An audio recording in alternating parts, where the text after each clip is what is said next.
Hello everyone. Sorry for the disruption that happened due to my internet connection. This is my first class with you on YouTube Live. I have shifted onto this platform to cater to your needs more properly. I know I had to take a brief hiatus for some reasons, for some unavoidable reasons, which actually you all know that couldn't make our mental health in a proper state, couldn't keep our mental health in a proper state, and that's why there was a hiatus. But after this hiatus, we are again live on this YouTube channel, and we will have our classes through this YouTube platform. And I will take classes. I will try to take classes every day, every single day, since we have to cover a lot of portion. And thank god your exam is away for quite some time now, so hopefully we will be able to cover our syllabus within a couple of months. So this is I hope you are all of you are well, staying safe, and your family members are well as well, and you are taking care of them. So, without further ado, without further discussion, let's dive into the text that we were discussing. It's "My Last Duchess" by Robert Browning, and I know that I told you briefly about the historical background of Browning's "My Last Duchess," how the Elizabethan poetry, sorry, how the Victorian poetry is emerging, and how Browning plays a crucial role in mediating the sensibilities of dramatic monologue through this poem. So, and I also told you about the linguistic discourse that is created in Browning's poem, and also I told you about the departure from Romanticism to the Victorian poetry and its monologic. It's monologic form of monologic form of assertion.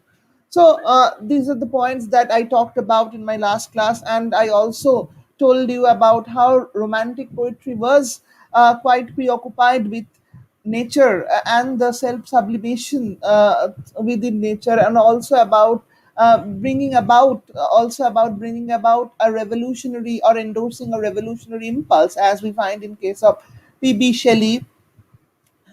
In Victorian poetry, we find a marked departure from that romantic kind of a tradition, and the focus uh, uh, the focus remains much more on the language that is enunciated rather than an abstract idea of revolution or abstract idea of creativity. So in Victorian poetry, you do not find any poet disseminating his ideas about revolution through a west wind or through a skylark or through clouds. Or neither do you find in romantic poetry the poet is in Victorian poetry that the poet is becoming too happy in the happiness of the nightingale bird. So there is a careful departure from the reciprocity that romantic poetry had endorsed. Rather, in Victorian poetry, you find a bridge between different parts of the self. Victorian poetry is actually much more introspective. It's much more inward looking. It's much more intricate in its exploration of the different aspects of human psychodynamics. So it's Victorian poetry in its monologic assertion talks about the different nuances of one's psychobiography, different nuances of one's psychodynamics, how an individual is made up of contradictions, and how an individual creates a facade to cover the contradictions. So it's about patching up the facade. It's about patching up the self that is inherently fragmented, that is inherently fraught with contradictions.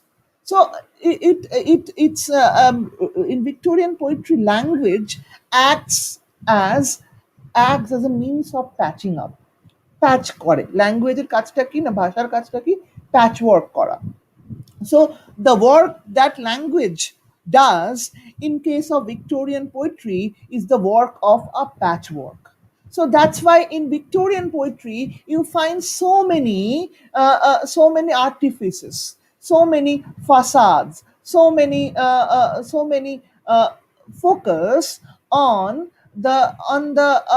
the artistic sensibility, on the projection of artistic sensibility, rather than an urge for using art to communicate a social revolutionary message.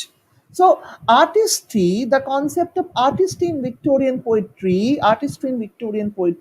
is much more interiorized rather than externalized. In romantic poetry, art is very much externalized. Yes, there is an internal perception of art, and this internal perception of art elevates it to a different level, sublimates it to a different level. And that's why you have the concept of sublime coming in the romantic era. But in the Victorian era, you do not have that sublime artistry. In the Victorian era, on the other hand, what you find is a reflection, is an outward reflection on the artistic objects that are existing independently reflector, of the reflector. So it's not a bridge between the mind and its other. It's rather an attempt to integrate the different parts of one's mind. It's rather an attempt to integrate different parts of one's consciousness. And that's why in Victorian poetry, you find a different kind of self consciousness. I will, in the word self consciousness here used by Thomas Carlyle. Thomas Carlyle's poetry. So it's a poetry of experience. It's a poetry. Okay, yeah, I will explain the internalized and the externalized aspect of art. Wait. So, thank you, Sritama, for your comment. Yes. Yeah, yes. Romantic. Whereas the romantic poetry is more about one's reflection outward, one's projection outward. Victorian poetry is about the reflection that is inward. It's a self consciousness. It's not that the consciousness is being projected outwards. It's not that there is an interplay between the inner and the outer. Rather, the focus solely remains on the inner reality, and the outer reality comes just as just as a foil to it, just as a complementary part of it.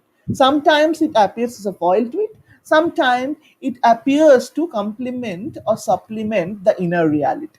So that's how an interplay that happened in romantic poetry between the inner self and the outer self gets lost in the Victorian poetry. And Victorian poetry talks about rather the inner self consciousness, a kind of narcissistic gaze that romanticism tried to dismantle. The narcissistic gaze about the self. And that's why in Victorian poems you find a quest for love. In Matthew Arnold, Dover Beach. So in Dover Beach you find a clarion call for love, clarion call for love, right? Because the reality is on the darkling plane. The reality is on the darkling plane. And also in Matthew Arnold, there is a book by Matthew Arnold, you know that, Culture and Anarchy. And in Culture and Anarchy, Matthew Arnold will write about the search for sweetness and light. Because the sweetness and light is something that is wanting in the Victorian era. and therefore they have to look for the sweetness and light from the ancient cultures. They have to go back to the remote past in order to procure, in order to derive sweetness and light. Otherwise, it's not going to help them in this difficult, excruciating circumstances. So this was their recipe. And let me come back to your point, Sritoma, that internalized and the externalized aspect of art. Yes, for romantics, art becomes an agent of social transformation. And if you read Wordsworth's lyrical ballads, or in lyrical ballads, he talked about in the doctrine of lyrical ballad. He talked about that poetry is a spontaneous overflow of powerful feelings, and the role of poetry is to cater to every individual. That means poetry should reach everyone. Poetry should have a mass connect. Poetry should not remain confined or constricted to metrical austerity. Rather, it should reach everyone. There should be a universal reach of poetry. There should be a universal dissemination of poetry. And that's why in romantic poetry, you have a narrative of political revolution going on alongside the narrative of poetic revolution. In Shelley's, you all know that Shelley was highly influenced by the contemporary political philosopher William Godwin, and also Shelley was influenced by Tom Paine, The Rights of Man. Shelley was actually the son-in-law of Godwin. So there was, and Godwin, Tom Paine, all of them were writing about a social revolution, a social structural change in the society. So for them, art was a means of social transformation. Art was a means of creating inroads into the society. Art was a means of uh, ushering in a different kind of creativity, a different kind of change. And that was the externalized aspect of art. Externalized aspect of art. But in Victorian poetry, you find, especially in Browning, you find the artistic object, the art objects are mostly domesticated. They are just shown as immovable, and they are shown as marker of one's aristocracy. It's not shown to be something that is capable of bringing about a social transformation. Rather, art's position in Victorian household, in Victorian poetry, remains very stagnant, very domesticated. It does not have that power to bring about a change in the society. And it has its aesthetic value. So in Victorian poetry, so this aesthetic value of art, or the aestheticization of art in Victorian poetry, somehow undercuts the political impulse of art that romantics tried to disseminate. The political value of art that romantics tried to disseminate through the power of their poetry. And there lies the basic difference. So art becomes an aesthetic object, aesthetic commodity, and it's something that can only be gazed at, or that can only be looked at, and its position remains very stagnant. Its position remains very immovable.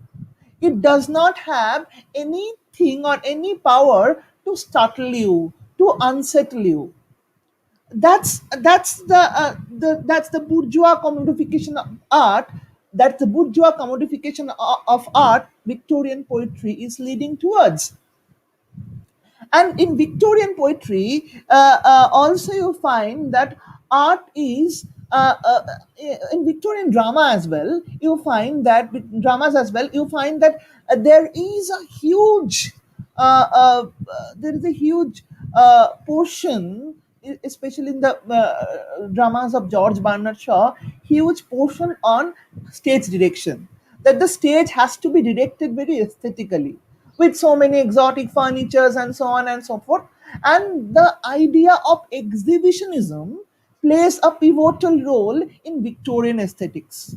That you have to be exhibitionist, you have to exhibit something, you have to project something, you should not do anything that uh, that compromises the aesthetic value of art. That's why this aestheticization of art leads to an internalization of art, leads to a domestication of art.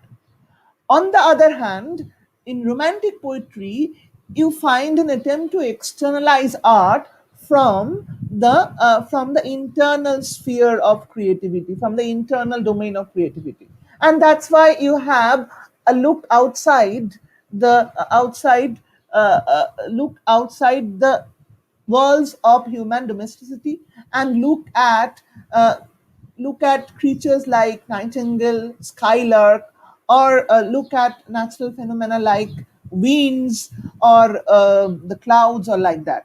So that's the basic difference. That's why artistic objects are changing from romantic to the Victorian era. Victorian era attributes a bourgeois value to art. Victorian era commodifies art. Victorian era objectifies art. Victorian era eroticizes art. And that's why in Browning's poem, you find there is a curious simultaneity between the Last Duchess and the painting, as if the painting is standing for Last Duchess, as if the art object and the role of women are interchangeable in the Victorian era, as if women are meant to be postcard in the Victorian era. So that's how there is an eroticization of beauty operating in the Victorian era. Eroticization of beauty, remember this phrase, eroticization of beauty operating in the Victorian era. And this eroticization of beauty operating in the Victorian era leads to the leads to what leads to a different sort of exhibitionism, rampant exhibitionism. And this rampant exhibitionism is something one should object at while reading My Last Touches. Let me begin the poem and then you will understand.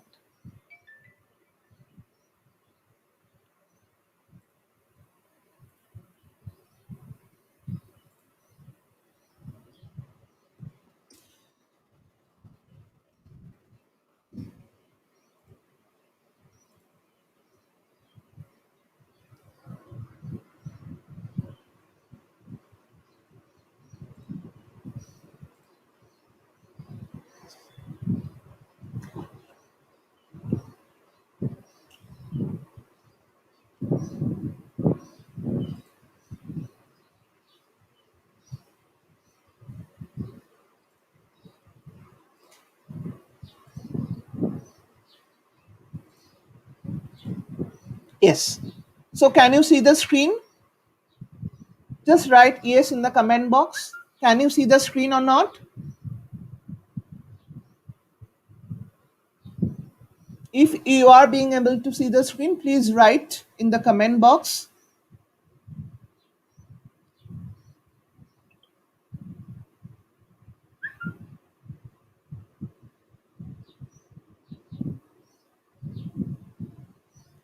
Please write whether you are being able to see the screen or not. Please. Screen দেখা যাচ্ছে?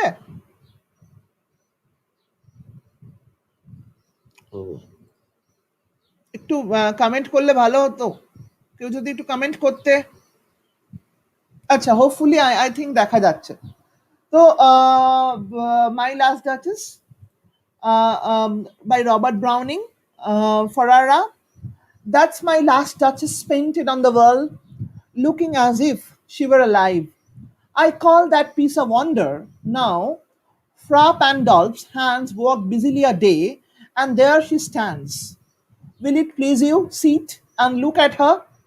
I said, Fra Pandolf by design, for never read strangers like you that pictured countenance, the depth and passion of its honest glance, but to myself they turned, since none puts by the curtain I have drawn for you, but I, and seemed as they would ask me if the dust, how such a glance came here.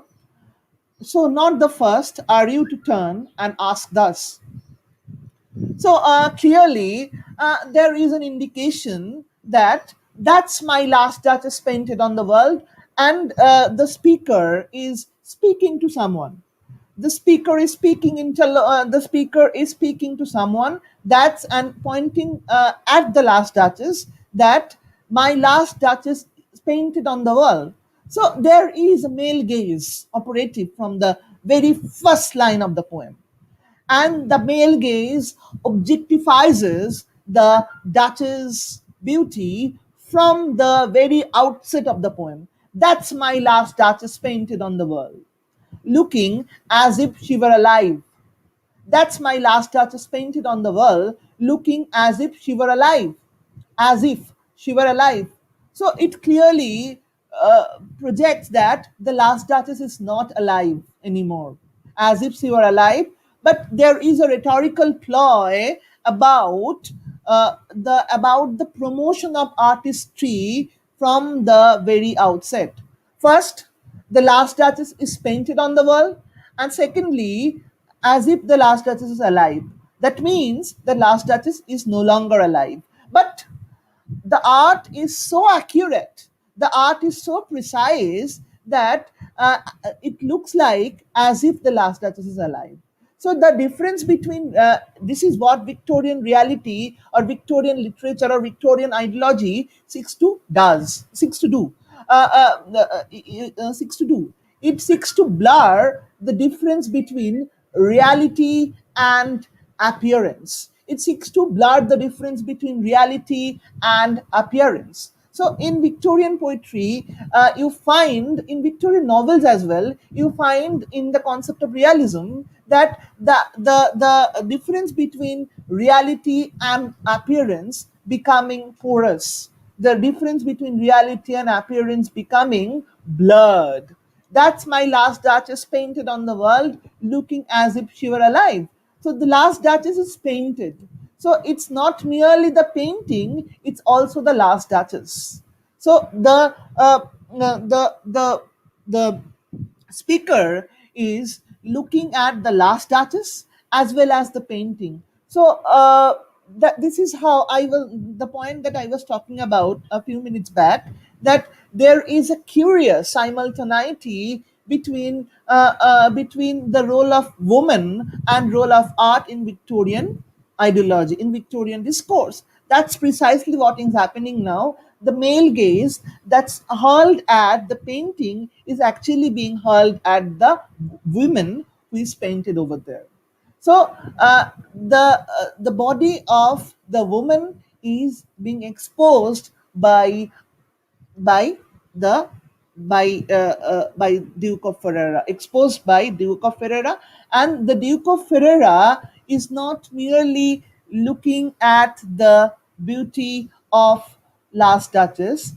He is also inviting someone present over there to look at the beauty of the Last Duchess. So this is how the male camaraderie is developed, and the woman who is the point of reference here is at the center of attraction, is at the center of attraction. The um, the male ego or the male camaraderie is happening. One man is referring to another man, and one man is talking to another man. One man is inviting the other man to look at the picture of Duchess, that as if she is alive. She is so beautiful, the painting is so beautiful that the painting makes her alive, as if looking as if she were alive. I call that piece a wonder. So In the third line of the poem, Last Duchess is reduced to a piece. Last Duchess is reduced to a piece of wonder. It's piece of wonder. So Last Duchess becomes a commodity suddenly. Last Duchess becomes a commodity. Suddenly it becomes a commodity. She becomes a commodity. Now, Fra Pandolf's hand walked busily day, and there she stands. Fra Pandolf's, again another male painter. So this is how the poem very subtly, very insidiously creates a male camaraderie, a male network, the a male camaraderie of gaze, one gaze being complemented and supplemented by other gaze.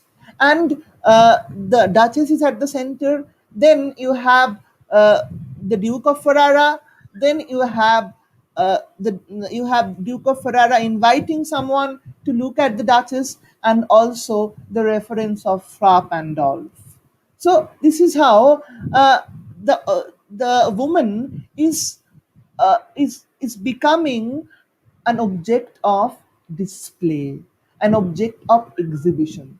As I was talking about, that artistry became a much more point of exhibition in the Victorian era. Victorian era, if you remember your history of literature, Victorian era held the greatest exhibition in the 19th century, and it displayed objects derived from different parts of the world. So the Great Exhibition of London in the middle of the 19th century, and it displayed different objects derived from the different parts of the world. So the imperialistic gaze at different parts of the world, and their amalgamation, their putting up as part of the exhibition of the show, right? And hereafter, uh, it's also very interesting the way the woman is presented here, as if the woman is standing for art, and also standing for those colonies uh, that this European countries, that these European lands had conquered by power. So, in the act of gazing at the Last Duchess, there is an implicit game of power present. Although the the last Duchess although the last Duchess is no longer alive, she is not extricated from the network of power that she was part of. Even after death, even after her death, she is not free from the discourse of power that is circulated around the Victorian society. And that's why even the picture of the Duchess is being presented as an object of beauty. So this is how art and this is how artistic object or artistry and the body of a woman are brought together on a same pedestal in the Victorian era. They are treated very complementarily. They are treated uh, synchronously. Synchronously, there is a synchronicity between the body of woman and the picture that is painted on the world. Both are connected by a sense of erotic appeal. It's an eroticization of art. It's an uh, eroticization of the aesthetic, right? So I call that piece a wonder. Now, Fra Pandolf's hands walked busily a day, and there she stands. There she stands as if alive. Will you please sit and look at her? I said, Fra Pandolf by design, for never raid strangers like you that pictured countenance, the depth and passion of its honest glance, but to myself they turned. Fra Pandolf's hands worked busily a day. Fra Pandolf is a famous Victorian painter, and it's made by, and there she stands. So it's made by Fra Pandolf's hands. So the beauty of the Last Duchess is not her own. It's made by Fra Pandolf. Again, the position of woman is being hinted at, that Fra Pandolf. It's a construction of the Fra Pandolf. It's so the beauty of the Last Duchess does not lie in her soul, rather it lies in her body, and Fra Pandolf's dexterity lies in portraying that beauty in its exact replica. So Fra Pandolf is a great artist, and myself, the speaker of this poem, is a patron of that artist, and that's how it indicates how aesthetically uh, aesthetically rich our sensibilities are, how aesthetically pleasant our sensibilities are.